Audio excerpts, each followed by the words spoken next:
Rewmi 24 TV. xam nga problème bi mooy erreur dafa am ci waa Pastef amuñu stratégie ba pare patriote yi dañu def erreur président dafa def erreur membre fondateur Pastef ñoom it dañu def erreur dinaa ñëw ci erreur yooyu rek bi may njëkk a ñëw mooy kii di président Ousmane Sonko erreur bi nga xam ne def na ko ci 16 février bii ci procès Mame Mbaye Niang bi ak la ca xew lépp kii di président Ousmane Sonko dafa waroon a def déclaration avant muy dem tribunal warul woon a bàyyi bañ ne projet bi suba la mu door a def déclaration taxaw wax ne ëllëg dinaa dem wuyu ji maa ngi woo ñëpp ñu ñëw warul woon a def loolu waroon na def avant déclaration waroon na koo def loolu moom moo waral ñu bari ci patriote yi affaire bi comprendre nañ carrément que ne am na ñoo xam ne sax xamewuñ projet Mame Mbaye Niang la wala projet Adji Sarr xamuñu le 16 projet day am xamuñu kañ la projet bi di am ñu bari dañ leen wax dina am ak du am léegi projet moom xaar na ba guddi gi mu daal def déclaration mu daal ne ëllëg dinaa dem wuy ji Ousmane Sonko dafa war a xam ne peuple bi mooy dooleem moom moo wax loolu te peuple bi nangu nañ pour nekk dooleem gis nga boo xoolee lii muy wax naan bëggaay naan ko sa tànk suñu tànk ndax benn wax bu ma waxoon mooy bàyyi leen ma dem te ñëw lii lu simple la mooy te ba mu njëkkee dem wuy doyen de 6 Maham Diallo dem boobu mu dem nga xam ne dara xewut léegi nag mu rut ne waat demaat beneen dem ba xam ne ñoo ko topp bariwuñ loolu la ko patriote yi commencé di mise maanaam Sonko di dem tribunal wala muy dem police wala gendarmerie wala muy génn gars yi bàyyi ko mu kenn du ko accompagner loolu la bëgg a tàmbal gars yi loolu moom moo ko indi gis nga la béy daan tuddee ba am sikkim bu mu ko baax moom dafa war fu mu gëstoo gis mbooloo mi bu demee ba commencé wàññeeku moom moo def loolu deful nag jëf ci ñaaw wala leneen mais li mu tàmbal patriote li mu leen bëgg a tàmbal fi mu toll nii mooy leeru dara bàyyi leen ma dem rek la ko ñëwaat toog loolu moo dul yoon beneen bi ci des mooy ñii di membre fondateur Pastef bi ku ci mel ne Bassirou Diomaye Faye El Malick Ndiaye Sadikh Top Birame Souleye Diop Amadou Ba ak lii ak ñeneen yéen bi ngeen gis ne kii di président Sonko génn na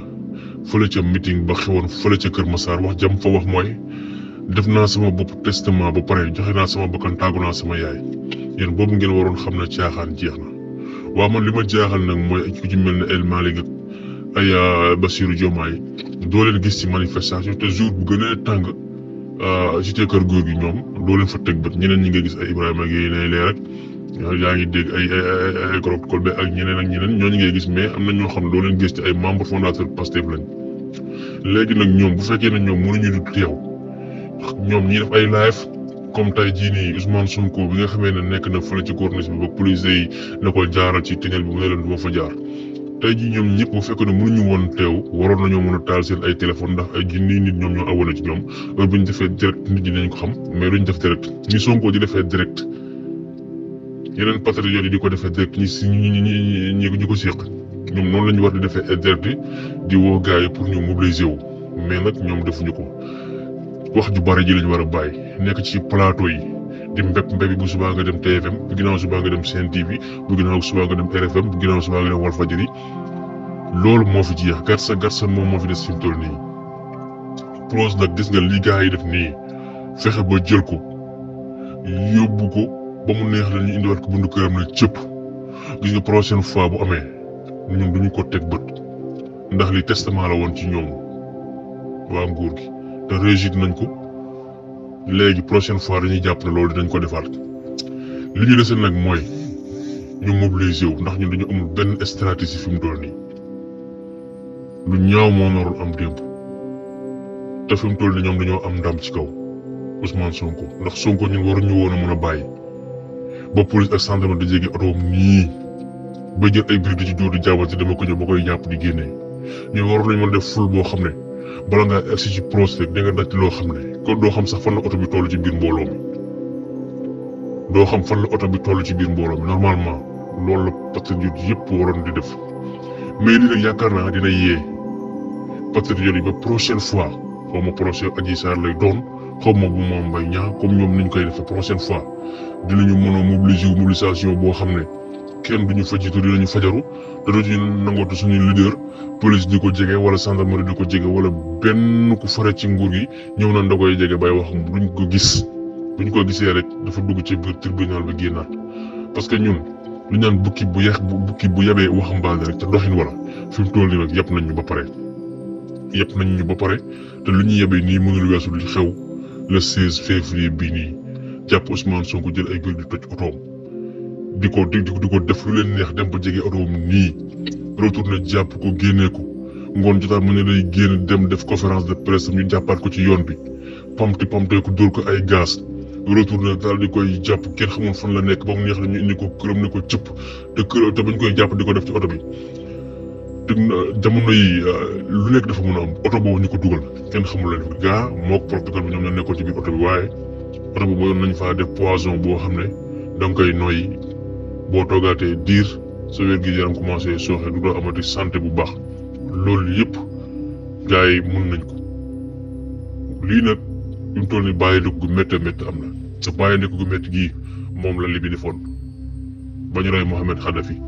bàyyi ndiko gii moom la Burkina Faso defoon ba ñu roy Thomas Sankara Lumumba ak ñeneen ñoo xam ne ay légendes africains lañ tey jii nag benn moom moo fi des moom mooy Ousmane Sonko mi la góor ga waxoon rek góor ga nee na woon saar yi mel ne kii di Ousmane Sonko par téeméeri at la ñuy wàcc kon nag gars yi war nañ xam carrément ne kii di Ousmane Sonko moom war nañu jaral suñuy fukki loxo ak juróom war nañ def lu ñu mën ak lu ñu mënul bu ñu gën a gore ndax bu ko neexoon tey jii nii mu def ni ay moromam dem transhumé jël ay milliardam di ko lekk jàpp njàmbaram waaye defu ko saa su ne mu ngi xeex di jëmale ci peuple bi saa su ne mi ngi xeex te xam na ne 10 mois yi nga xam ne moom moo fi dese kii di président Macky Sall lu nekk la jaral Macky Sall waaye Sonko fu mu toog mi ngi koy wax lu mu ko jaral nañu fukk moom mi nga xam ne toog na ci nguur gi 12 ans ak ki nga xam ne mosul toog bu ma nee mosul toog sax bu leen jàpp ne nguur a ko tax a toog wala alalu àdduna wala dafa am intérêt boppam bu mu ci bëgg du loolu changement la bëgg moo waral muy xeex ni bu doon intérêt boppam rek la bëgg fi mu mën a jaar pour am alalu àdduna bari na kon foofu lay jaar pour am alalu àdduna gis nga bu ñu ñàkkee kii Ousmane Sonko Sénégal dinañuy souffrir te leader bu mel na kii Ousmane Sonko amul ci langue politique gi xoolal nawle ñi nga xam ne ñoom lañ fi nekkal ñu def ñu bëgg koo def nawle te du seen nawle mooy waa opposition bi ñenn ci nga xam ne ñeneen ay candidat la ñoo yaa 2024 amu ci kenn koo xam ne am nga avenir bu baax Idrissa Seck ndes nañ ko fële denc Bougane Gueye Dany intérêt boobu moo ko tax a jóg musul bokk élection ay parrainage am sax pour mu régler ko problème la loolu moom makee ñoo xam nañ koy gérer Pape Djibril Fall gis ngeen ko élevage la moom fii nay nooy te neex rek kon benn leader moo fi am saa su ne di wàcc ci terrain bi ñu koy dóor ay gaz mu bàyyi njabootam di xeex rien que pour intérêt wu Sénégal te wallahi bis bu ñu xoolee fii ba Ousmane Sonko nekkul candidat bis bu ñu xoolee fii ba 3e candidature Macky Sall ñu validé ko mu bokk ñaari problème dina am ndax kii di Macky Sall 3e mandat mu bis bu ko amee ci réew mi moom bay boo ngeen jàpp ne nguuru Firawna ga moom mooy ñëwaat fii rek kii di Sonko bu demul li nga xam ne moom mooy élection daf lay leer ne moment boobu Macky Sall du gouverneur war foofu la koy éliminer parce que yeneen 5 ans dafay gën a mayaat ko doole dafay gën a toogaat pour defaruwaat pour que mun ko éliminer bu baax nag moo tax fi mu toll nii benn xeex kese la ñu am non au 3e candidature Macky Sall beneen bi ci topp mooy focus 2024 Ousmane Sonko day bokk par la force te xam nga ne Sonko bu bokki ay élection te Macky Sall bokkul ci yooyu élection ñooñu premier tour leen Ousmane Sonko di jox làpp yi méttee leen di làpp Macky Sall bu bokkee aussi premier tour lañu koy rey mais daf ci am risque bu ci nekk boo xam ne bu Macky Sall bokkee am na sens bu ngeen déggee ma wax loolu mooy la Alpha Condé defoon fële ca Guinée sàcc ci élection yi Macky Sall bu bokkee ci élection da koy sàcc du ko organiser te bés bu ñu demee bañ ne résultat yi tey la war a génn daf koy téye ba heure bu ko neex mu publier ko te su boobaa tamit day fekk bay wéy na mbuus yaa ngeen jëf gaay kon boog ñu focus ci 2024 te gën a fonk suñu président bii di Ousmane Sonko tey ko suñu fukki loxo suñu juróom xam ne moom lañ fi laissé moom mooy suñu dernière chance te moom la ñu yaakaar.